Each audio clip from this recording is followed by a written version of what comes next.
दोस्तों नमस्कार। स्वागत है આપ સભી કા। હવે ટેવ પડી ગઈ છે હિન્દીમાં બોલવાની એટલે આવું થઈ જાય, પણ આવું થઈ આપણે ગુજરાત રિપોર્ટમાં છીએ।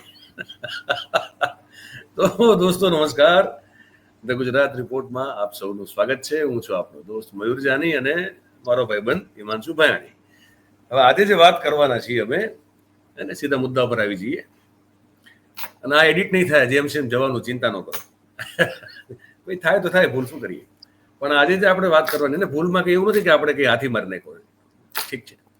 તો હા, આજે જે વાત કરવાના છીએ વાત એ છે, ઇન્ટરેસ્ટિંગ છે, બ્રીફમાં કરવાનો પ્રયાસ કરશું અમે પૂરેપૂરો, કે મારા તમારા બધાના ખીચ્ચા ઉપર જે ધાડ પડે છે છેલ્લા 10-11 વર્ષથી, શેમાં? તો કે પેટ્રોલ ને ડીઝલ ને સીએનજી પણ ગણી લો, અને એમાં even એલપીજી એ ગણી લો, પણ મૂળ જે સોર્સ છે ફ્યુલનો આપણો હજી તે ડીઝલ ને પેટ્રોલ છે। આ બધા ઉપર આ બધા જે ઈંધણો છે એને લઈને, એની પ્રાઇસિંગ, એના પ્રાઇસિંગ સ્ટ્રક્ચરને લઈને આપણા ખીચ્ચા કેવી રીતે કાપવામાં આવી રહ્યા, વાત આ કરવાની છે। એમાં શું તમને એક જેને કે ડુંગળીની એક પછી એક આપણે પળ ઉખેડીએ ને એમ તમને ટૂંકમાં બધું સમજાવશે। તમે આ કાર્યક્રમને ધ્યાનથી જોશો એવી વિનંતી છે, અને હિમાંશુ જે સરળ ભાષામાં સમજાવવાનો પ્રયાસ કરે છે એને સમજવાનો પ્રયાસ કરજો। તમારી આસપાસના લોકો સુધી પહોંચાડજો આ જાણકારી, કે તમે કેવી રીતે લૂંટાવ છો, આ સરકાર આપણને કેવી રીતે લૂંટે છે તેલના ખેલમાં, ઈંધણનો ખેલ છે આ, એ સમજવાનો પ્રયાસ કરીશું આપણે। હિમાંશુ, નાઉ ઇટ્સ યોર ટર્ન, મેદાન તમારું છે। નમસ્કાર, ધ ગુજરાત રિપોર્ટના દર્શકોને, જે કોઈ આ કાર્યક્રમ જોઈ રહ્યું છે, આપને, આપની ટીમને, સૌ કોઈને થોડા પેરામીટર્સ પહેલા આપણે નક્કી કરી લઈએ ક્યાં કયા મુદ્દે આપણે વાત કરશું। એટલે બેઝિકલી આપણે વાત કરશું પેટ્રોલ અને ડીઝલના ભાવ 1993 થી લઈને અત્યાર સુધી। 1993 થી અત્યાર સુધીનો ડેટા એટલે લઈએ છીએ કે ઉદારીકરણની નીતિ 1993માં સ્વર્ગીય ડોક્ટર મનમોહન સિંહ લઈ આવ્યા, અને એ દરમિયાન જે સરકારો હતી, મિશ્ર સરકારો હતી, એનડીએની સરકાર હતી, ટેકાવાળી સરકાર હતી, પછી જે 10 વર્ષ આવ્યા યુપીએ સરકારના હતા, 2004 થી 2009 ને 2009 થી 2014, અને 2014 થી જે છે એનડીએની મેજોરિટી વાળી સરકાર છે। એટલે આ 30 વર્ષ, અને ખાસ કરીને ભારતનું ઉદારીકરણ જ્યારથી શરૂ થયું એટલે ત્યારથી આપણે ઓઇલની કે તેલની કે ગેસની કે પેટ્રોલની કે આ બધી જરૂર વધારે પડે, કારણ કે વિકાસ તરફ આપણે જઈ રહ્યા। એટલે આ 30 વર્ષનો ડેટા, 32 વર્ષનો ડેટા લીધો છે। 1947 થી લઈ શકતા હોત, પણ ત્યારે આઝાદી અને ત્યારે કઈ એવી બધી જેને કહી શકાય કન્ઝમ્પશનનો એવું બધું કઈ ઓલું હતું નહીં। એટલે આમાં આપણે અત્યારે સૌથી પહેલા વાત કરીએ કે ડીઝલના અને પેટ્રોલના જે ભાવો હતા એ કેવા હતા। તો ડીઝલના ભાવો વિશે જો આપણે વાત કરીએ તો ડીઝલના ભાવ જે છે એ રફલી તમે માનો કે 1993માં ₹6.5 હતા, અને આપણે 10-10 વર્ષના સ્લેબ લઈએ છીએ, કારણ કે ડિટેલ્સમાં આપણે નથી જતા, આપણી પાસે સમય ઓછો છે। એટલે 2003માં આ ભાવ જે છે એ લગભગ ₹20 પ્રતિ લીટર ડીઝલનો થયો હતો, અને 2013માં આ ભાવ છે એ લગભગ ₹55 પ્રતિ લીટર થયો હતો। અને આજે જે આ ભાવ છે 2023 થી, જેને કહી શકીએ તો એ લગભગ એમ તમે માનો કે 90, ને અત્યારે તો છેલ્લે અલ્ટિમેટલી અત્યારે 95 ની આસપાસ રમી રહ્યો છે। એટલે પેટ્રોલ અને ડીઝલના ભાવ, આ ડીઝલનો ભાવ મેં તમને આપ્યો, હવે હું તમને પેટ્રોલનો ભાવ આપું છું। એટલે પેટ્રોલના ભાવની જો આપણે વાત કરીએ તો પેટ્રોલનો ભાવ 1993માં ₹16.50 હતો। આજે બધા ભાવ લીધા છે એક્સ દિલ્હી લીધા છે, કારણ કે દિલ્હી આપણી રાજધાની છે, એટલે એક્સ દિલ્હી લીધા છે આ બધા ભાવ। 2003માં આ ભાવ ₹32, એટલે ઓલમોસ્ટ ડબલ થયો હતો। સોરી, ડબલ નહોતો થયો, 17 હતો, એટલે 17 નો 34 થાવો, સોરી, હા, ₹16.50, એટલે તમે એનું ડબલ તમે કરો તો 33 થાય, એની બદલે 2003માં ₹32 થયો, એટલે ₹1 ઓછો હતો, બરાબર છે। પછી 2013માં ઈ ભાવ છે એ લગભગ ₹78 થયો હતો, અને આજે જે ભાવ છે એ ભાવ લગભગ આપણે 95 થી 100 ની વચ્ચે પેટ્રોલનો રમી રહ્યો છે। અને ડીઝલના અને પેટ્રોલના ભાવમાં બહુ મોટો ફરક હવે રહ્યો નથી, જે એક સમયે હતો કે ₹20-20, ₹23 ફરક રહેતો હતો। બરાબર છે। હવે આપણે વાત કરીએ આપણું જે કન્ઝમ્પશન છે, એટલે ભારતનું જે કન્ઝમ્પશન છે પ્રતિ માથા દીઠ કે જે પણ તમે કાંઈ કહો એ કન્ઝમ્પશનની જો આપણે વાત કરીએ તો રફલી આ જે ડેટા છે એ બહુ ઇન્ટરેસ્ટિંગ છે। આ ડેટા તમને કહું અંદાજે કેવી રીતનું કન્ઝમ્પશન હતું 1993માં અને અત્યારે કેટલું થયું। 1993માં કન્ઝમ્પશન છે એ 1351 કિલો બેરલ્સ પર ડે હતું, 1351 કિલો બેરલ્સ પર ડે। પછી 2015 સીધો આપણે ડેટા લઈએ તો એ રફલી થયું 4181 કિલો બેરલ્સ પર ડે.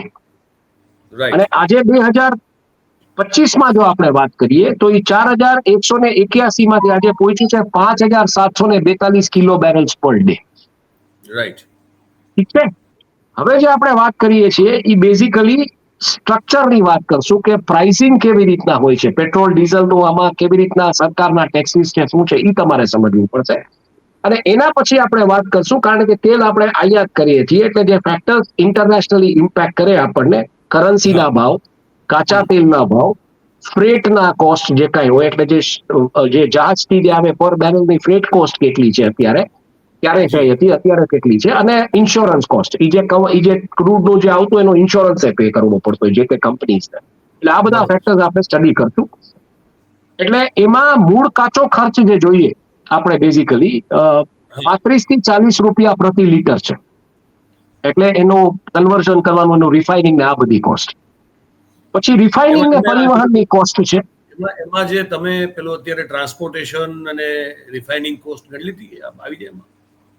ના, 35 થી 40 માં કાચો માલ જે રિફાઇનરી સુધી પહોંચે છે અને રિફાઇન થાય છે એટલા પૂરતું. ઓકે, એટલે ટ્રાન્સપોર્ટેશન આવી જાય એમાં, બરોબર છે. ના, ટ્રાન્સપોર્ટેશન એ જે ઇન્ટરનેશનલ ટ્રાન્સપોર્ટેશન ને એ બધું બીજી એક કોસ્ટ છે, રિફાઇનિંગ ને પરિવહન ટ્રાન્સપોર્ટેશનની કોસ્ટ છે. આ ખાલી રો મટીરિયલ કોસ્ટ જેને તમે કહી શકો. સમજી ગયું. રાઈટ. બરાબર છે.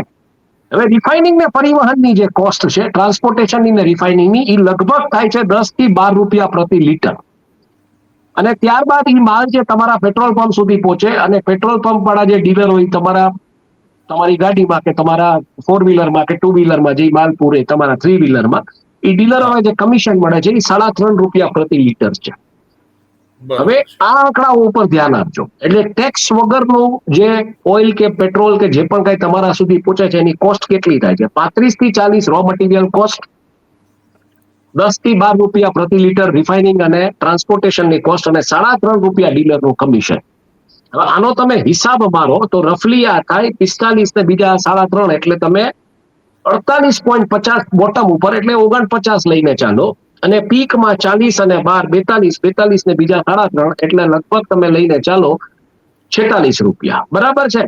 એટલે આ તમને તેલ જે છે એ 49 થી 49 થી 49 થી 35 and 49, હા 49 થી 56 રૂપીસ. એટલે 49 રૂપિયાથી 56 રૂપિયાની વચ્ચે તમને આ તેલ ટેક્સ વગરનું પડે છે. બરાબર છે.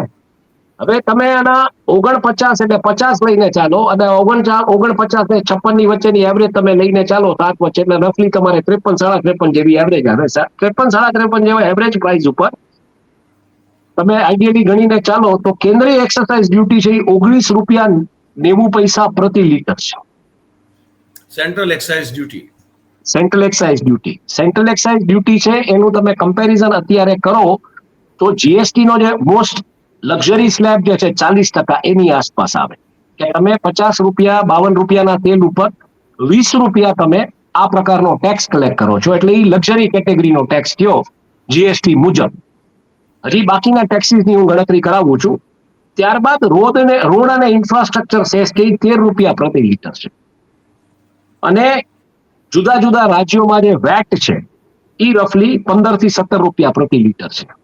એટલે ઓલમોસ્ટ 20 અને 13 33 અને 17 બીજા 50 રૂપિયા એટલે 48 થી 50 રૂપિયા એટલે 49 નું તમારું જો માની લો કે પેટ્રોલ તમને પડે છે એટ પંપ અને એની પછી તમે જે બીજા 50 રૂપિયા જેના ઉપર ભરો છો 48 થી 50 રૂપિયા એટલે 100% ટેક્સેશન. બરોબર. હવે કદાચ આ લક્ઝરી નથી પેટ્રોલ કારણ કે પેટ્રોલમાં દૂધ શાકભાજી એ બધું જે ડીઝલ ને પેટ્રોલ ઉપર તમામ જીવન જરૂરિયાતની વસ્તુ છે ભાઈ સાહેબ.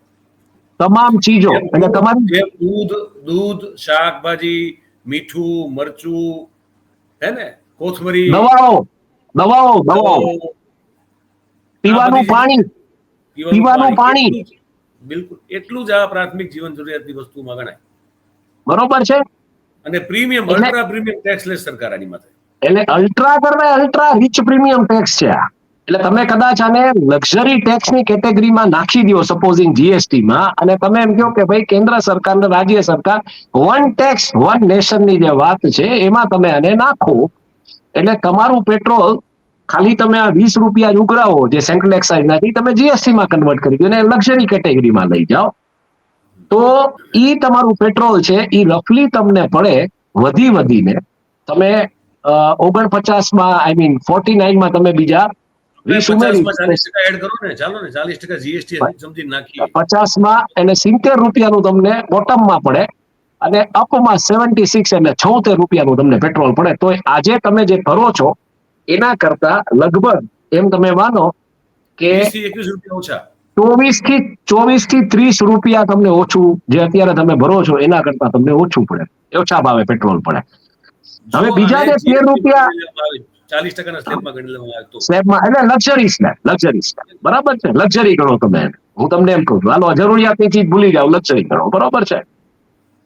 હવે તમે એમાં 13 રૂપિયા બીજા જે રોડ અને ઇન્ફ્રાસ્ટ્રક્ચર સેસ લ્યો છો, કે આના થકી એમ કે આ બધા ખટારાઓ ચાલે છે ને અહીં સુધી પહોંચે છે ને, એ તમે એટલે તમે 13 રૂપિયા લઈને એમાંથી બનાવો છો રસ્તા કેવા બનાવો છો તમને જ ખબર છે, ખાડા બીજું ત્રીજું, બરાબર છે. એ 13 રૂપિયા તમે ઈ લ્યો છો કે ભાઈ આ તમને પરિવહન ત્યાં સુધી પહોંચાડવાના. બહુ લોજિક. એક મિનિટ, એક સવાલ થયો. હવે પરિવહન તો ભાઈ, તો પછી આ જે પીપીપી મોડેલ ઉપર જે રોડ બની રહ્યા તો પૈસા ક્યાં જાય?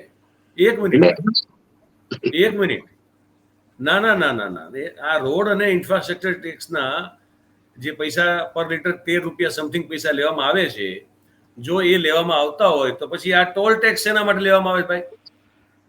એટલે ઈ બધા ફાયદા કરાવવાના છે પ્રાઇવેટ કંપનીઓ, તો જ તો તમારે ઇલેક્ટ્રોલ બોન્ડમાં પૈસા આવશે. એ પણ આ તો સાદો કોમન સેન્સ નો સવાલ છે ને મારા. આમથી પકડો કે આમ પકડો, બધું સરખું જ છે.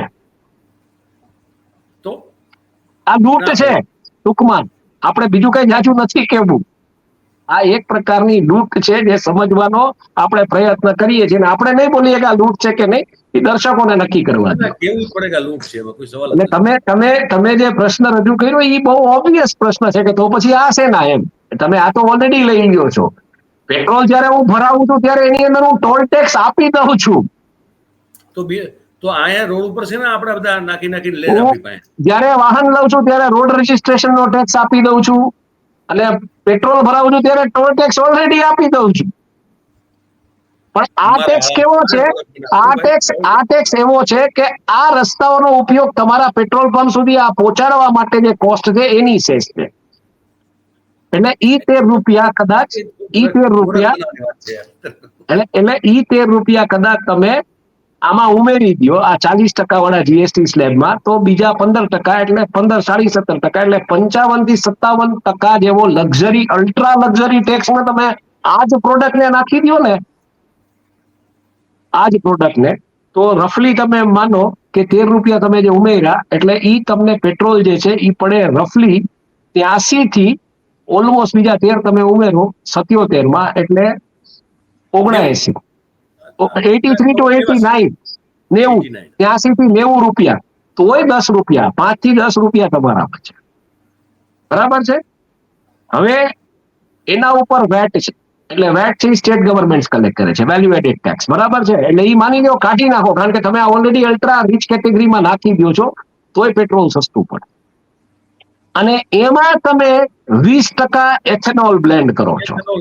ભાઈ હું એ આવતો જ તો 20% ના પૈસા ક્યાં જશે તો પછી? એટલે આ ગણિત સમજવા જેવું છે. હવે આ તો બધા આ ફેક્ટર્સ છે. હવે એક્સટર્નલ ફેક્ટર્સ જેના ઉપર આપણો કાબુ નથી, એવા ફેક્ટર્સ ની વાત કરીએ. એમાં શું આવે તો કે પેટ્રોલના ભાવ બધા ક્યાં નક્કી થાય છે? ક્રૂડના, ક્રૂડ આપણે લઈ આવીએ, પછી પ્રોસેસ કરીને એમાંથી પેટ્રોલ ને ડીઝલ બને. પછી કરન્સી, કારણ કે ઇન્ટરનેશનલ કરન્સીમાં આપણે ઈ બાય કરવું પડે, જે પણ ક્રૂડ આપણે બાય કરીએ. વર્લ્ડ રિઝર્વ કરન્સી ડોલર છે, તેમાં બાય કરવું. રશિયાથી તો આપણે રૂપિયામાં કર્યું ભાઈ હમણાં 1.5-2 એટલે ઈ રૂપિયા પાછા કોઈ લેતું નહોતું, એટલે પછી આપણે સામું એક્સપોર્ટ કર્યું, ઓલું વેપન્સ બધું રૂપિયા પાછા લઈ આવ્યા આપણે, ટૂંકમાં બીજું કઈ જાજુ થયું નથી. અને બીજા બે જે કોસ્ટ ફેક્ટર છે ઈ તમારા ફ્રેટ, એટલે જે શિપિંગ ફ્રેટ હોય ઈ, અને ઇન્સ્યોરન્સની કોસ્ટ, જે ઇન્સ્યોરન્સ કવર લેવું પડે જે તે કંપની જે માલ મગાવતી, કારણ કે હોથી હુમલો કરે, ઓલો હુમલો કરે, એમાં બધી ભરાઈ જાય. તો આખું શિપ બળી જાય ને બધું થાય, એટલે ઈ એક કોસ્ટ તમારે લેવી પડે. આ બધી કોસ્ટ આપણે સ્ટડી કરી, એટલે આ બધા પેરામીટર્સ આપણે સ્ટડી કરીએ. તો સૌથી પહેલા આપણે જોઈએ તો એમાં જેને કહી શકો તમે કે જે ઇન્ટરનેશનલ માર્કેટમાં પર બેરલ, પ્રતિ બેરલ જે ક્રૂડ નો ભાવ 1993 જે હતો એ લગભગ $17 પ્રતિ બેરલ હતો. 17, બરાબર છે. 2003 ઈ ભાવ $27 થયો, એટલે 17 નો ડબલ નહોતો થયો, $27 પ્રતિ બેરલ થયો. 2013 ઈ ભાવ જયારે મનમોહન સિંહની સરકાર જવાની હતી ત્યારે પીક નો ભાવ $109 પ્રતિ બેરલ. એટલે 10 વર્ષની અંદર ઈ ભાવ છે એ ડબલ કરતા ક્યાંનો કઈ ટ્રિપલ પહોંચ્યો. અને 2011 ને 2000 નો ડેટા જો હું 2012 નો ડેટા લઉં તો ઈ ભાવ એવરેજ ભાવ આવે છે $112 પ્રતિ બેરલ.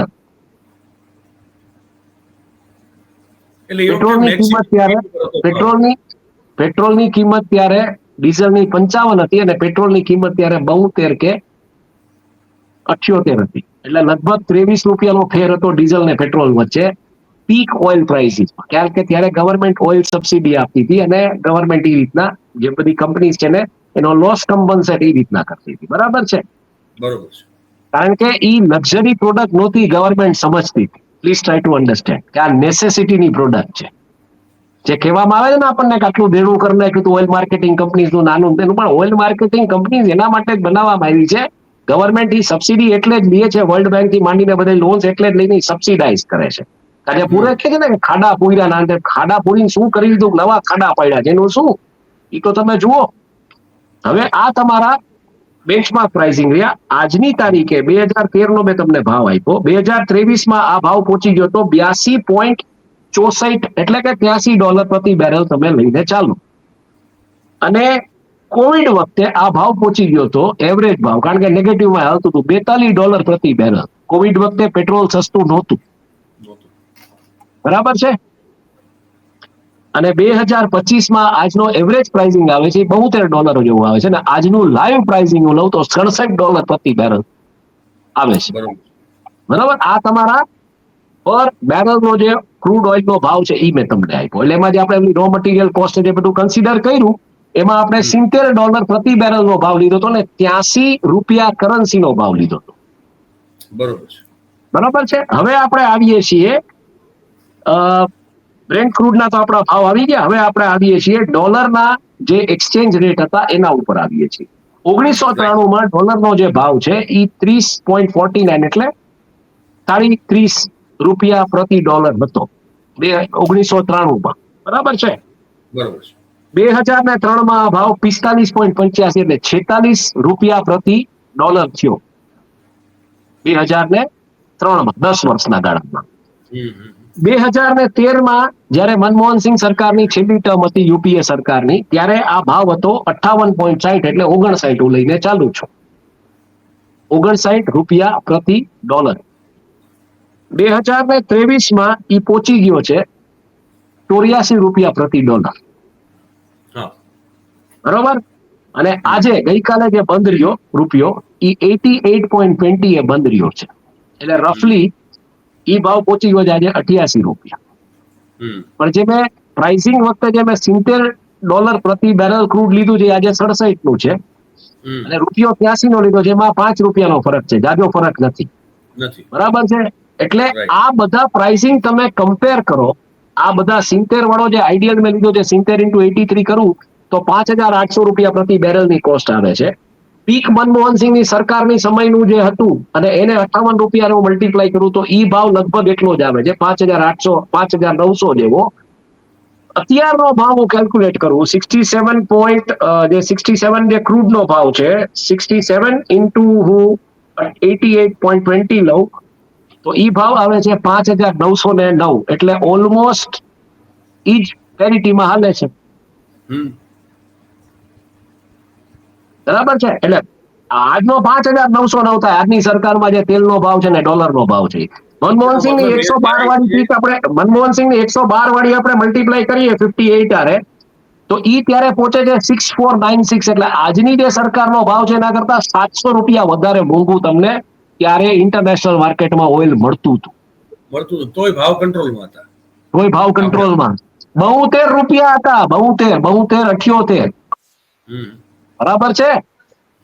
હવે તમે બીજા ફેક્ટરે આપણે કન્સિડર કરીએ, કારણ કે આમાં શું છે, પાછા અમુક આઈટી સેલોડ આવીને કહે કે આમાં તમે એમ કે આ નથી કન્સિડર કર્યું, એટલે આપણે ઈ ફેક્ટરે કન્સિડર કરીએ, ફ્રેટ અને ઇન્સ્યોરન્સ કોસ્ટ. તો ફ્રેટ અને કારણ કે આપણે હિન્દીમાં ભૂલી ગયા હતા એટલે બેટર છે કે આપણે આમાં ઓલું કરીએ કોન્સન્ટ્રેટ એના ઉપર. ફ્રેટ અને ઇન્સ્યોરન્સ કોસ્ટની જો હું વાત કરું તો એમાં બહુ ડેટા ચોંકાવનારો છે અને બહુ આમ આંખ ઉઘાડી દે એવો ડેટા છે. ફ્રેટના ભાવ જે છે પ્રતિ બેરલ આપણે કન્સિડર કરીએ પ્રતિ બેરલ ઓલાની સાથે, તો ઈ ફ્રેટનો ભાવ આવે છે $1 થી $1.5 1993. બરાબર છે. અત્યારે ઈ ભાવ આવે છે 2003માં $1.70 થી $2.5. એટલે 2003માં ઈ ભાવ તમે જોવા જાઓ તો સ્પાઇક આવ્યો એમાં, અઢી પીક આવ્યો એટલે 1.5 એટલે $1 વધ્યો. બરાબર. 1.5 એટલે તમે માનો ને કે રફલી તમે 33% કોસ્ટ એમાં હાઈક થયો. 33 નહીં પણ almost 66% cost hike, 70% cost hike આવ્યો. 2013માં ઈ $2 થી $3.5 પ્રતિ બેરલ છે. એટલે 2.5 નું 3.5 થયું એટલે પાછો 2.5 નું તમે કન્સિડર કરો તો 40% હાઈક એમાં આવ્યું ફ્રેટ કોસ્ટ. આજે જે ફ્રેટ કોસ્ટ છે એ $2 થી $5 ની છે. એટલે એમાં બીજો તમે 100% હાઈક લઈ આવ્યા વધી. તો એ એવડી ફ્રેટ કોસ્ટ નથી. પણ જયારે મનમોહનસિંહની જે પીક પ્રાઇસની આપણે સ્ટડી કરીએ તો પીક પ્રાઇસમાં ઈ આના જેવું જ હતું, $2 થી $3.5 હતું. 2011માં 2012માં ઈ 3.8 હતું. એટલે $4 પ્રતિ બેરલ હતું. જે અત્યારે $5 છે. $1 વધારે છે, જાજુ નથી. બરાબર છે. અને તમે સામી જે ઇન્સ્યોરન્સ કોસ્ટ કવર કરો તો ઇન્સ્યોરન્સ કોસ્ટમાં ઇન્ટરેસ્ટિંગ ડેટા આવે છે. ઇન્સ્યોરન્સ કોસ્ટનો ડેટા 1993 નો 0.05 થી $0.10 પ્રતિ બેરલ, એટલે 5 થી 10 સેન્ટ. બરાબર. જે 2003માં 9 થી 15 સેન્ટ પ્રતિ બેરલ, જે 2013માં 15 થી 25 સેન્ટ. બરાબર છે. 2023માં 15 થી 25 સેન્ટ અને 2025માં 18 થી 45 સેન્ટ. એટલે આમાં કોઈ સિગ્નિફિકન્ટ વધારો તમે કહી શકો જે રીતના ભાવ ચાલે છે એ નથી. અને એ 700 રૂપિયાનું ઓફસેટ છે જે પીકનું મનમોહનસિંહની સરકાર વાળું 700 રૂપિયા વધારે હતું ત્યારે, તો એ બધી આ કોસ્ટ અંડર કન્સિડર કરો તો એ ઓફસેટ થાય છે એમાં. સમજી ગયો. એટલે આ આખો ખેલ છે. હવે પ્રજાને નક્કી કરવા દો કે આમાં શું રમાઈ રહ્યું છે, કેવી રીતના રમાઈ રહ્યું છે. આમાં ભાઈ તમે તો જે સાંભળી નક્કી કરો એ મારો બહુ સ્પષ્ટ અભિપ્રાય છે કે ધાડ પાડવામાં આવી રહી છે આપણા ખીચા ઉપર. બરોબર છે. લૂંટવામાં આવી રહ્યા છે. એમ મને કોઈમાં બે મત લાગતો નથી. આ સમજ્યા અને સાંભળ્યા પછી આમાં બીજો તો શું ઓપિનિયન બહાર નીકળે કે તમે આપણે કામધેનું ગાય છીએ આ સરકાર માટે અને આપણને રોજ દુવામાં આવે છે. આપણે આપણા વાછરડાને મતલબ આપણા સંતાનોને પાળી પોષીને મોટા કરીએ કે ન કરી શકીએ એમાં આપણને જે તકલીફ આવતી આવે, પણ સરકાર આપણને ચારે બાજુથી અમને કહું કે ખીચા કાતરીને એ બખાબાર કરી રહી છે. આ મારું તો સાદું સીધું તારણ છે ભાઈ. હવે તમારા ઉપર છે, તમે નક્કી કરો. હિમાંશુભાઈ જે વાત કરી એ આંખો ખોલનારી વાત છે. એના ઉપર હેલ્મેટના દંડ, પછી તો એના ઉપર તો ભાઈ હેલ્મેટના દંડ, તમને કહું કે ભાઈ સાહેબ વાત એટલી જાતની દંડની તો વાત જ નથી. ટ્રાફિકના નિયમોના દંડ એના ઉપર પાછા.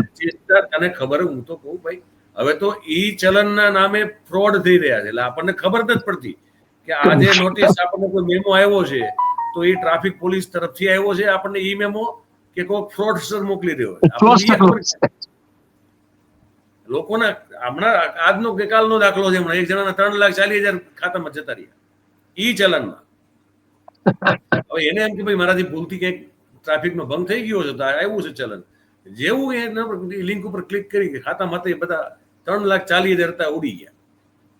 પણ એનો અર્થ એ થયો એનો અર્થ મોટો એ થયો કે જે ગુજરાતમાં થયું હોય સપોઝિંગ, તો ગુજરાતમાં જે કેમેરા જે કંપની ગુજરાતમાં થયું છે.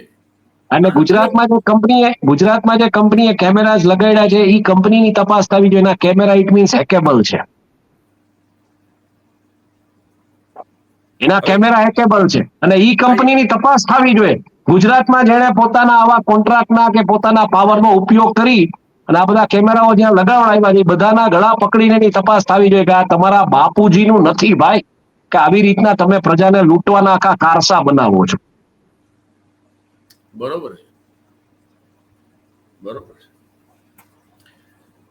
હવે મારા ખ્યાલથી આપણે જે કેવું હતું બધું કહી દીધું ભાઈ, કે બાકી કહી રહ્યું દીધું નથી ને છે, ભાઈ? લગભગ કાંઈ બાકી નથી રહ્યું, બધા પેરામીટર્સ આવી ગયા છે. બસ તો હવે તમારા ઉપર છે ભાઈ, સારું એ તમારું. આ તમને કીધું જે હતું એ કહી દીધું. હવે તમારે છતાંય કોઈને જો હજી તે ડંકા વગાડવા હોય તો વગાડે, અમને કોઈ વાંધો નથી. નો વગાડો હોય તો નો વગાડે, ઢોલ પીટવા હોય તો પીટો, નો પીટવા હોય તો તમારી મરજી. ખીચ્ચા તમારા કપાય છે બસ, હળંગ કપાઈ રહ્યા એક ધારા. ઓલો રામલાનો વિડીયો દેખાડી દો જાતા. આમાં ક્યાંય ઓલામાં દેખાડી દીધો આપણે, એ તો લાઈવમાં દેખાડી દીધો આપણે. આમાં રેકોર્ડિંગમાં દેખાડી દો રામલા નો બનતા એમ. સ્પ્લેન્ડર એવું જાય તમારી. અમે તમને વિડીયો દેખાડી, તમે નો જોયું જોઈ લે. આ આપણને રમલો બનાવવાની ટ્રાય થઈ રહી છે અને બધા બની પણ રહ્યા રમલો. આવા રમલા ન બનવું, કારણ કે બનાવવા વાળો છે હંમેશા કેમેરાની પાછળ હોય છે, એ પડદા આગળ હોતો નથી. અને એ જે પંપ મારે ને કે 5,000 રૂપિયા લીટર થાય તો લઈ લેશું, એ રમલો છે, સમજી લો. એમ કે ને કે 1,000 રૂપિયા કિલો લોટ થાય તો ખાઈ લેશું, એ રમલો છે. એ રમલો બનાવવામાં આવે છે. કેવી રીતે બનાવવામાં આવે છે? ઓકે, આવી રીતે બનાવવામાં આવે. જો તમે દેખાડ દઉં અત્યારે, એ મનસુ યાદ કરાવ્યું એટલે હવે મારે તે રહેવાસીને દેખાડવું પડશે મારે. લ્યો, આવી રીતે રમલો બનાવવામાં આવે, જોઈ લ્યો. તો સ્પ્લેન્ડર છે, તું તો જવા દે. હું મૂંઝાઈ ગયો. સ્પ્લેન્ડર તો મારા ભાઈ રમતા રમતા નીકળી જાય આમાંથી. સ્પ્લેન્ડર ને કાંઈ નો કે મૂંઝાતો નો તમ તારે માં ઉભા છે. જાવ દે. હા, સીધી એટલે ત્રાહી હેડ પર ક્યાં રહી ગયા? સ્પ્લેન્ડર ઉઈ જવાનું, એને સીધી આંકવાની હતી. પકડ સ્પ્લેન્ડર, પકડજે. સ્પ્લેન્ડર કરીને આમ સીધી ક્યાં આંકવા નથી, ક્યાં ત્રાહી નાખી. હવે ઈ નો આવે, વહી આવો તમે, તો વહી આવો, નકર તમે જાઓ. એટલે આ ઈ તત્વો છે જે તમને પંપ મારે છે કે 5,000 રૂપિયા લીટર પેટ્રોલ થાય તોય આપણે ભરાવશું એમ, 1,000 રૂપિયા કિલો લોટ થાય તોય લેશું, વાંધો નહીં એમ. પાછો ઓલો બેઠા એક્સપર્ટ કોમેન્ટ આપે કે આમ ત્રાસી લેવાની, આમ ક્યાં લીધી? પણ તારા કાકા હમણાં એને કે આટલા તાણમાં નો સીધી હાલે, ત્રાસી જ હાલે. તે કોઈ દી હલાવી નથી તારી સ્પ્લેન્ડર. ગામની સ્પ્લેન્ડર આવી રીતે રવાના કરી દીધી. પેલાના લોન ના હપ્તા છે, કોણ ભરશે ભગવાન જાણે, જો લોન લીધી હશે તો. રમલાના બાપુજી એની ઘરે જાય ને સર્વિસ કરતી જુદી પાછી એમાં તો ખબર નહીં કેટલા ધોકા પડશે. એટલે આવી રીતે રમલા ન થવું, ખાલી એટલું તમને કહેવાનું થાય. બાકી તમારી મરજી, જે કરો તમે. ચાલો, રજા લઈએ ભાઈ, હે ને? તમને જે કે વાતચીત તમારા સુધી પહોંચાડી અમે, તમારી જે પ્રતિક્રિયા કે પ્રતિભાવ હોય એ અમને કોમેન્ટના સેક્શનમાં કોમેન્ટ તરીકે લખી મોકલો, જે તમને લાગે. ઠીક, સભ્ય ભાષા વાપરવી, અમારી સાથે સહમત હો કે ન હો, પણ સંસ્કાર આપણને જે આપેલા હોય એનું પ્રદર્શન યોગ્ય રીતે કરવું એવી વિનંતી છે. અને બાકી વાતચીત સારી લાગી હોય તમને તો આની લિંકને શેર કરો, અને ચેનલને હજી સુધી તમે જો સબસ્ક્રાઇબ ન કરી હોય તો દોસ્તો કરી લો, અને તમારી આસપાસના લોકો પાસે પણ કરાવો. ચાલો, સૌનો ખૂબ આભાર. હિમાંશુભાઈ, થેન્ક યુ વેરી મચ. અને દર્શક મિત્રોનો પણ ખૂબ ખૂબ આભાર જોડાવા માટે. નમસ્કાર.